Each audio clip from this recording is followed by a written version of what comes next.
Olá, tudo bem com você? Eu sou a Priscila Benck, eu sou arquiteta, especialista em ambientes corporativos e também sou consultora internacional de qualidade em escritórios. Mas eu preciso dizer que, antes de tudo, eu sou apaixonada sim por esse universo corporativo, mas também eu sou apaixonada por pessoas. Foi por isso que eu dediquei parte dos meus estudos, além da arquitetura e do design, também na área da neurociência e comportamento humano, assim como na parte de saúde mental. A partir dessa ligação entre os ambientes de trabalho com as pessoas, eu pude compreender como que de fato esses ambientes impactam e interferem no comportamento. E daí sim, pude entender a nossa real responsabilidade enquanto projetistas desses espaços. Especialmente nesse momento que a gente está vivendo, a gente precisa ir muito além de simplesmente cumprir normas de segurança. A gente precisa também criar ambientes motivadores, ambientes inspiradores, onde as pessoas se sintam bem e possam promover mais saúde.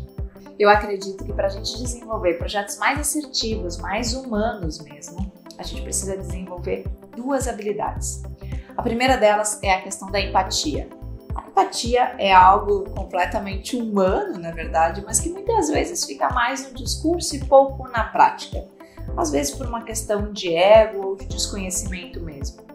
Mas empatia é realmente se colocar no lugar daquela pessoa para a qual a gente está projetando e tentar compreender como que ela vai responder a esses estímulos ambientais que a gente vai incluir no projeto. O segundo ponto, daí sim, é compreender com mais profundidade como que, fisiologicamente falando, as pessoas reagem a esses estímulos ambientais. Se você já experimentou estudar sobre psicologia ou neurociências, provavelmente já entendeu que o assunto é complexo. E colocar em prática essas duas habilidades que a gente falou fica mais complexo ainda. Isso porque a gente está falando de ser humano e apesar de a gente ser fisiologicamente falando semelhantes, cada um tem uma história de vida, cada um responde a esses estímulos de uma forma diferente. Foi por isso que quando eu fundei a minha empresa Qualidade Corporativa, eu fui buscar outros parceiros de áreas diferentes das minhas, outras empresas que pudessem também agregar com seus conhecimentos, com as suas expertises, para que juntos a gente pudesse desenvolver esse assunto que é tão complexo, mas é tão necessário, especialmente agora no mercado corporativo. A nossa intenção com essa parceria sempre foi de criar ambientes de trabalho mais humanos, mais saudáveis para as pessoas. E foi aí então que eu conheci todo o time da Marelli e, entendendo o real propósito da empresa, eu vi que a gente tinha muitos valores alinhados e desde antes mesmo da pandemia, a gente já iniciou uma longa trajetória de compartilhamento de conteúdos exatamente sobre esse tema, como criar ambientes de trabalhos mais humanos, mais saudáveis para todos nós. Faz sentido esse assunto para você? Talvez você pode estar se perguntando, tá bom, mas realmente precisa falar tanto assim de bem-estar? Gente, a gente tem vários números hoje que já demonstram que a situação do bem-estar nas pessoas realmente não está boa. Hoje apenas 17% da nossa população está realmente prosperando, está realmente se sentindo bem. E especialmente depois de tanto tempo neste período de pandemia, onde os números de ansiedade, de depressão já eram números muito altos no nosso país, imagina agora como não estão. Então falar sobre saúde mental, falar sobre bem-estar é extremamente necessário, se não até eu diria urgente nesse momento, para que juntos aí a gente possa criar esse grande movimento. Então eu te convido agora para refletir, você que é arquiteto, designer, fornecedor, empresário, enfim, dentro da sua área, o que você pode fazer para auxiliar neste movimento? Eu diria que o primeiro passo é a gente olhar para os estudos e para as teorias de bem-estar e felicidade que já estão sendo desenvolvidas para a gente conseguir ampliar o nosso repertório. No momento em que a gente tiver contato com profissionais de outras áreas e ter essa visão mais ampla, mais multidisciplinar sobre esse tema, inclusive incluindo os ambientes físicos, aí sim a gente vai começar a tomar mais consciência de como que às vezes, a partir das nossas pequenas ações, a gente pode estimular a mudança na saúde mental das pessoas. A minha proposta para a gente começar é olhar para uma área da psicologia que tem observado diferente o ser humano. Ao invés de ficar olhando só para a doença ou para as faltas que as pessoas podem ter, a psicologia positiva se preocupa em olhar para as forças, para as virtudes, para as emoções positivas que a gente pode estimular no ser humano e a partir disso pode ter melhores resultados de bem-estar e felicidade. Na verdade, essa proposta faz parte de um quebra de paradigma geral, que é tirar o foco da doença, dos remédios, das patologias e olhar realmente para aquilo que a gente tem de bom. Na verdade, isso está acontecendo não só na área da psicologia, mas da saúde em geral. A própria Organização Mundial de Saúde criou um novo conceito para o termo saúde. Olha só, saúde hoje é considerado um estado de completo bem-estar físico e social e não apenas na ausência de doença ou de enfermidade. O que significa isso? Hoje em dia, então, para você ser considerado saudável, não adianta mais fazer só aquele check-up do ano e ver que não tem nenhuma doença e você achar que está saudável. Não! Hoje, para você ter saúde, você precisa não só ter a ausência de doenças, mas também estar promovendo uma melhor qualidade de vida, promovendo mais saúde na sua vida. Vamos trazer isso para o contexto das organizações. Hoje em dia, então, não adianta mais a gente simplesmente fazer um ambiente físico que evite alguma lesão, evite alguma doença, cumprindo sim as normas de segurança do trabalho, tem que ser feito isso. Mas hoje a gente precisa ir além. Além de evitar qualquer tipo de doença que um colaborador pode desenvolver dentro de um escritório, de um home office, de um corpo, enfim, de qualquer ambiente de trabalho, a gente também precisa ter elementos nesse ambiente que auxiliem a promover a saúde dessas pessoas. Entendeu a diferença? Para mim, esse é o principal ponto nesse momento e é onde a gente pode contribuir muito para que juntos a gente possa criar espaços físicos que vão auxiliar as pessoas, especialmente agora, neste período de pandemia, a prosperar, a viverem melhor. Eu gosto muito de um autor que se chama Hadi Sisodia e ele costuma dizer que a necessidade hoje das organizações é fazer com que as pessoas possam se curar através delas. Daí tem uma frase dele que eu gosto muito, que é a seguinte: à medida que você ajuda a curar o mundo, você também se cura. Olha que coisa incrível que não é? A partir de agora, a gente, enquanto arquitetos e designers, pensarmos nos espaços físicos realmente como algo promotor de saúde, ou melhor, como algo que possa ajudar a curar as pessoas, porque automaticamente a gente também vai estar se curando. Então vamos lá para mais conteúdos para auxiliar nesse processo de cura que a gente está falando aqui. Se você já vem acompanhando nossos episódios anteriores, já percebeu que a gente está trazendo esses conteúdos de uma forma muito prática para que qualquer pessoa, seja você arquiteto, designer, fornecedor, empresário, enfim, que tenha alguma relação com o ambiente físico de trabalho, possa identificar quais os elementos que podem te auxiliar a viver melhor, a se sentir melhor. Como você já sabe, a gente tem como base de todo este conteúdo a teoria PERMA. O que é isso? É uma teoria do bem-estar que foi desenvolvida por Martin Seligman, que é um dos precursores aí da psicologia positiva que eu falei anteriormente. Segundo ele, nesta teoria existem 5 pilares da nossa vida que precisam ser trabalhados para que a gente possa chegar nesse nível de bem-estar. E quais são esses 5 pilares? Na verdade, o próprio nome da teoria já são as iniciais de cada um deles. Então, quando a gente fala em P, significa Positive Emotions, emoções positivas. Quando a gente fala em E, a gente está falando de Engagement, engajamento. Quando a gente fala em R, a gente está falando de Relationships, relacionamentos. O M significa Meaning, que é significado. E o A gente está falando de Accomplishment, que são as nossas realizações. Mas aí também, como nós já vimos nos episódios anteriores, existiu aí uma provocação sobre essa teoria, que foi feita inclusive por uma aluna do Martin Seligman, que foi a de incluir mais um pilar. Afinal, se a gente não tiver saúde e vitalidade, como a gente vai alcançar o bem-estar? Então é por isso que foi incluso a letra V de vitality, vitalidade. E daí sim a teoria passa a ser sugerida como teoria PERMA-V, e é justamente o conteúdo então que a gente vai seguir aqui para frente hoje. Então, nós já abordamos os 2 primeiros pilares nos episódios anteriores, que foi a parte de emoções positivas e de engajamento, e hoje a gente vai entrar no nosso terceiro pilar, que é a parte dos relacionamentos. Lembrando que cada um desses episódios ele está dividido em 3 partes. Uma primeira parte é essa que você está assistindo, onde eu trago essa base mais teórica e essas justificativas mesmo para a gente identificar o quanto é importante esse assunto. Depois, uma segunda parte onde a gente vai mergulhar no pilar, então, hoje, como eu falei, a gente vai abordar o tema dos relacionamentos, e daí depois a nossa terceira parte é sempre uma provocação, uma prática, para você já começar a vivenciar todo este conteúdo. Então se preparem aí, essa transformação vai ser bastante longa, uma jornada intensa aí que a gente está seguindo, mas se faz sentido para você, vem com a gente.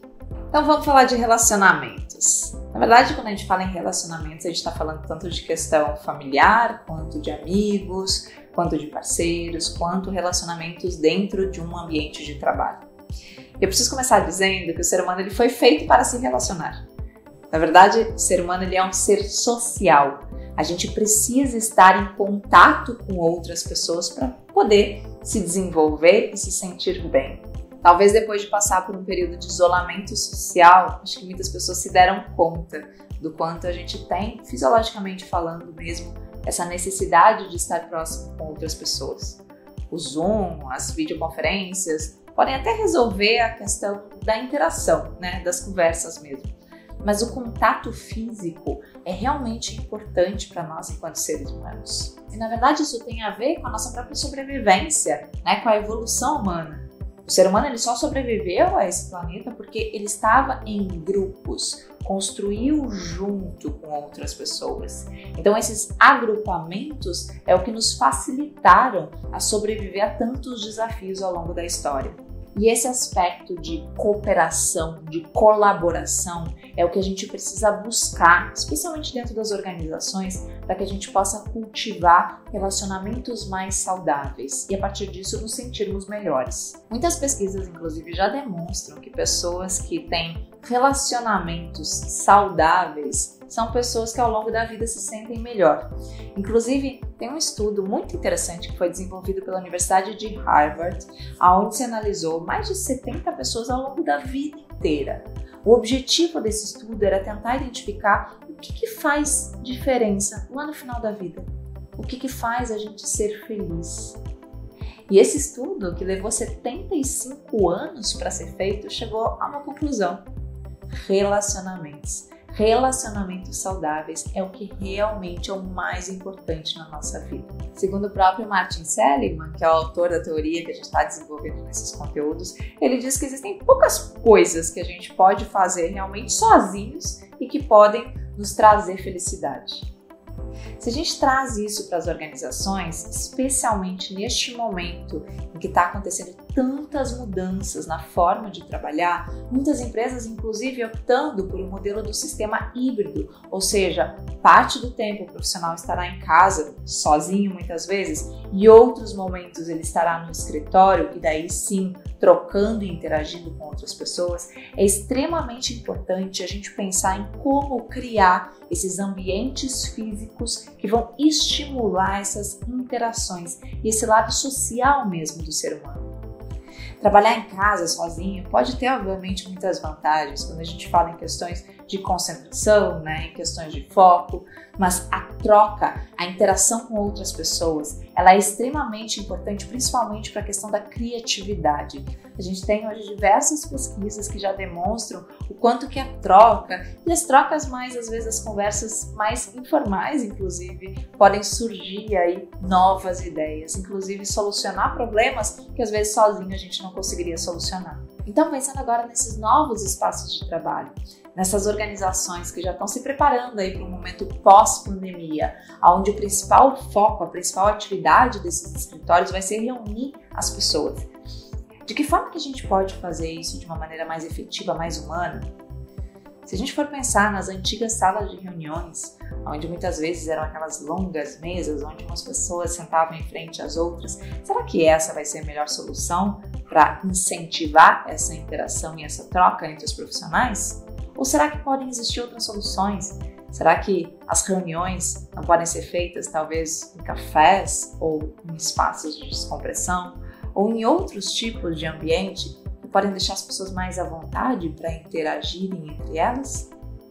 Ainda mais pensando agora, profissionais que passaram tanto tempo dentro de casa e se acostumaram com um ambiente, com um caráter, uma cara, um visual mesmo mais residencial. Será que a gente não tem como pegar essas informações, essa bagagem que cada profissional já acumulou na sua memória e trazer isso para o ambiente de trabalho e criar daí sim ambientes de trabalho mais acolhedores para todas as pessoas? A proposta aqui agora é pensar em cada uma das variáveis ambientais, cada um dos elementos físicos que compõem esses escritórios e entender quais ajustes a gente pode fazer para daí sim criar esses espaços que vão incentivar esses relacionamentos saudáveis, que é o que a gente busca a partir deste pilar.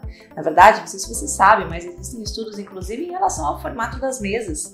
Como eu falei anteriormente, às vezes uma mesa tradicional de reuniões retangular, onde as pessoas sentam uma em frente às outras, incentiva muito mais uma postura de combate, de confronto, do que uma mesa redonda, onde as pessoas podem sentar lado a lado, onde todas passam a se sentir parte daquela conversa. Então, às vezes, gente, são pequenas mudanças, pequenos ajustes que a gente pode criar nos ambientes e daí sim favorecer novos comportamentos para as pessoas. Lembrando que eu não estou aqui condenando as salas de reuniões tradicionais, eu acredito que sim, em alguns casos elas são necessárias. O ponto aqui é entender qual é o objetivo do espaço, o que eu quero proporcionar na minha empresa.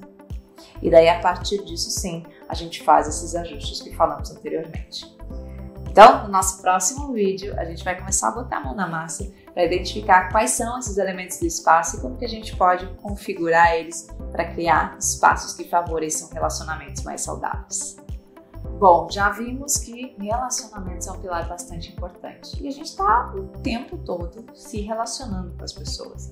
Especialmente no ambiente de trabalho, esses benefícios de bons relacionamentos são muito positivos, seja por uma questão de criatividade, trabalho em equipe, liderança, enfim, várias dessas soft skills que hoje são tão necessárias. Existem algumas dicas que podem nos ajudar a promover esses relacionamentos saudáveis, quer ver? Primeiro, exercitar o respeito permanente. Segundo, ter empatia, buscar entender a perspectiva do olhar do outro. Terceiro, ser gentil. Quarto, buscar a intenção positiva na ação das pessoas. E quinto, ser flexível, inclusive para aceitar talvez opiniões diferentes das suas. Claro que para colocar em prática essas dicas é necessário exercícios diários e também ambientes que favoreçam esses bons relacionamentos. Martin Seligman, que é o autor da teoria PERMA, tem uma frase que eu gosto muito. Ele diz o seguinte: os outros são um antídoto para os momentos ruins e a fórmula mais confiável para os bons momentos. Então precisamos sim estar com outras pessoas, precisamos sim nos relacionar. Vamos ver de que forma que os ambientes podem nos ajudar a isso. A prática de hoje, então, vai nos ajudar a identificar quais elementos do ambiente podem favorecer essas trocas, esses diálogos, esses relacionamentos que são tão necessários nos ambientes de trabalho. E a proposta é que a gente observe a questão das reuniões. Talvez esse período em que tantas pessoas estão fazendo reunião online, você já deve ter percebido aí alguma diferença que possa existir entre uma videoconferência e estar frente a frente fisicamente com uma pessoa. A partir dessa diferença, eu gostaria que agora a gente avaliasse de que forma que a gente pode criar novos ambientes físicos para que esses encontros possam acontecer de uma melhor forma. A ideia agora então é que a gente possa fazer um mapeamento de um ambiente ideal para que essas reuniões voltem a acontecer fisicamente. Na verdade, vai ser um exercício muito semelhante ao episódio anterior. Não sei se você assistiu, mas nós vamos juntos fazer esse quadro visual para identificar a partir das 7 variáveis ambientais como que seria interessante que cada uma delas fosse para que a gente possa projetar esse ambiente com mais qualidade. Então vamos lá. Agora eu gostaria que você pegasse uma folha de papel e uma caneta.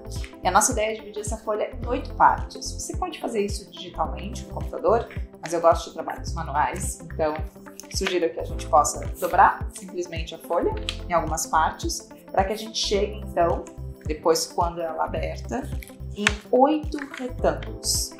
Cada um desses retângulos vai ser importante para a gente definir uma dessas variáveis que eu falei anteriormente. Então, no primeiro retângulo, eu gostaria que você escrevesse a palavra objetivo. Ali a gente vai colocar qual é o objetivo desse espaço. Nós estamos falando aqui em fazer reuniões presenciais. Então, simplesmente escreva reuniões presenciais.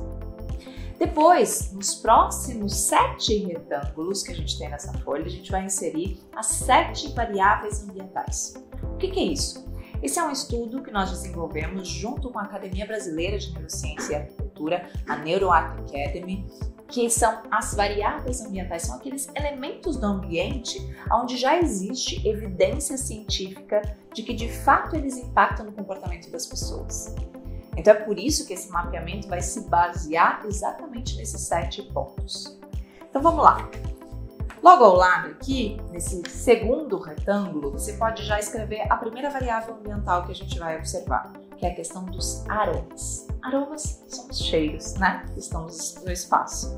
E a gente já sabe, a partir dos estudos das neurociências, de que o olfato é o sentido que mais diretamente conecta com as nossas memórias. É por isso que muitas lojas, por exemplo, utilizam do marketing olfativo, onde eles reforçam a marca com um aroma específico. Para daqui a pouco, quando você passa em frente à loja, você já sente aquele cheiro, automaticamente teu cérebro já lembra aquela marca. E a gente pode usar isso como uma estratégia muito eficiente que a gente chama de âncora olfativa. A gente pode intencionalmente criar associações neurais entre um aroma e a atividade que a gente precisa executar. Então, se por exemplo, a gente está falando aqui em fazer reuniões, imagina ter um aroma específico, onde toda vez que você vai entrar em reunião, você vai borrifar nesse ambiente e o teu cérebro vai começar a se acostumar de que aquele cheiro está relacionado com aquela atividade. Isso com o tempo, depois você vai ver que vai ficar muito mais fácil do teu cérebro rapidamente entender, no momento que ele sentir esse cheiro, que é o momento de entrar em reunião. Então a proposta aqui, que a gente está fazendo esse mapeamento do ambiente ideal de reuniões, é que você considere sim ter um aroma específico para este espaço. Pode ser uma fragrância que você vai desenvolver junto à sua empresa, ou pode ser um aroma padrão mesmo, uma fragrância que você vai comprar no mercado e vai sempre criar este vínculo borrifando no ambiente. Bom, no próximo retângulo, você vai escrever mais uma variável ambiental, que é a biofilia. O que significa biofilia? O próprio termo diz que a gente está falando de amor pela vida. Vamos entender que vida, na verdade, é tudo que é natural, então tudo que está na natureza, inclusive nós que viemos do meio natural também somos vida. Então, dentro deste ambiente, e aqui a gente está falando do ambiente de reunião, o que a gente pode inserir de elementos da natureza? Pode ser plantas, pode ser um acabamento amadeirado, como uma mesa como essa, pode ser qualquer tipo de elemento que vai lembrar e nos conectar com os elementos naturais. Isso é bastante positivo, inclusive já existem vários estudos relacionados ao design biofílico, o quanto que quando a gente está na presença de elementos naturais, o quanto que a gente se sente melhor, o quanto a gente é mais criativo e mais produtivo, inclusive. Então também nessa sala de reuniões ideal, ou nesse espaço de reuniões ideais, não deixe de preencher aqui, incluindo algum elemento relacionado ao meio natural. Próximo ponto que a gente vai trabalhar, e daí eu gostaria que você preenchesse no próximo retângulo, são as cores. Cores estão presentes em qualquer ambiente. E obviamente que cor é algo muito pessoal, né? Tem gente que diz que gosta de uma cor, tem gente que diz que gosta de outra. Então as cores e a preferência por elas, ela está muito associada às nossas memórias mais pessoais. E é por isso que às vezes, no caso de um encontro com várias pessoas, talvez cada um vai preferir uma cor. A ideia aqui é que você consiga chegar num padrão, em algo neutro para todo mundo, para que daqui a pouco essas cores não influenciem uma questão de preferência individual de quem estiver nessa sala. Então opte talvez por ambientes mais claros, com tonalidades mais claras, para de repente estimular mais essas reuniões com uma cor mais neutra. Próximo ponto é a questão das formas. E formas a gente já falou em episódios anteriores também, o quanto que as formas estão presentes, seja nos mobiliários ou seja na própria proporção do espaço, né? Então, formas, existem diferentes pesquisas e evidências científicas que nos demonstram quanto elas impactam no nosso comportamento. Eu vou chamar a atenção aqui somente para a questão das formas da mesa de reuniões, que talvez você vai escolher para esse espaço. Já existem vários estudos específicos sobre o formato das mesas. Então, se a gente pega uma mesa retangular, com linhas mais perto, normalmente as pessoas sentam umas em frente às outras. E talvez isso não favoreça uma dinâmica tão colaborativa quanto uma mesa circular, por exemplo, onde as pessoas estão mais próximas. Então, são esses detalhes que eu te convido a pensar nesse espaço ideal que a gente está projetando aqui, para essas reuniões serem mais eficientes para os relacionamentos. Um outro ponto que eu gostaria que você analisasse é a questão da iluminação. Quando a gente fala em iluminação, a gente fala tanto da questão da luz natural quanto da luz artificial. Quando a gente analisa a questão da iluminação natural, a gente vai perceber que é fundamental que este ambiente tenha acesso à luz do sol.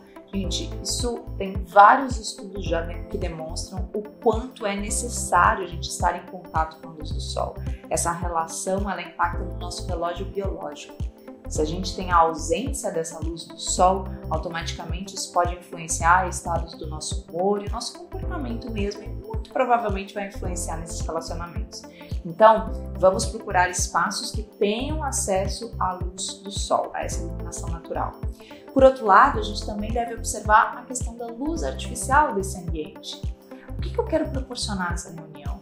Você sabia que a temperatura de cor da luz vai impactar no nosso estado de relaxamento ou no nosso estado de atenção e ansiedade?